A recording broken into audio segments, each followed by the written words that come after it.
जोंनि 1 नं आमगुरी गामिनि रंजालि बैसागु फोरबो फालिनाय लाइमोन क्लाब आरो लाइब्रेरि बेजों लोगोसे गामि आफाद आरो दंबावो महिला आफाद बोसोरफ्रोमबो रंजालि बैसागु फोरबो फालियै फालियै देग्लाय 25 बोसोर आगान होनाय लोगो लोगो रुपाथि माइथाइ फोरबो फालिनो जोङो सिगांदों। बिनिनो माखासे नुथायफोर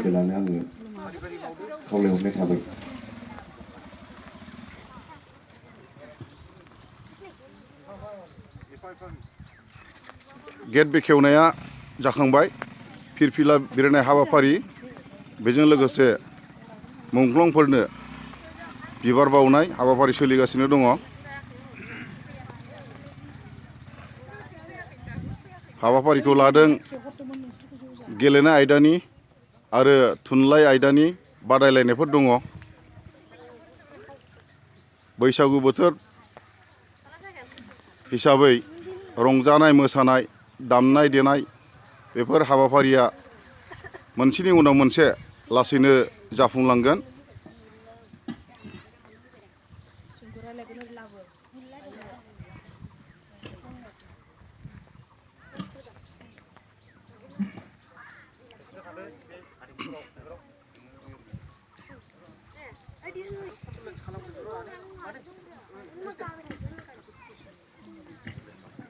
बेखिनियाव 25थि फोरबो लाइमोन क्लाब आरो लाइब्रेरिया रुपाथि माइथाइ फालिनो आखायाव लादों। जोंनि थाखाय जोबोद गोजोननाय 1 नं आमगुरी गामिनि गासैनिबो थाखाय गोजोननाय खोथा।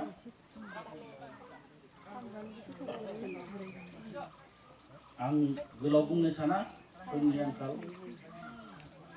आं मोनसेल' खोथाखौ खावलायगोन जायखिया जोंनि लाइमोन क्लाब आरो लाइब्रेरिनि जेसेबांनाखि मावथि सोद्रोमाफोर जाखौ दायथ' होदों बिथांमोनहा गाहामनि गाहाम हाबाफारिफोरखौ मावलाङो गाव गावनि दायथ'खौ पालन खालामलाङो।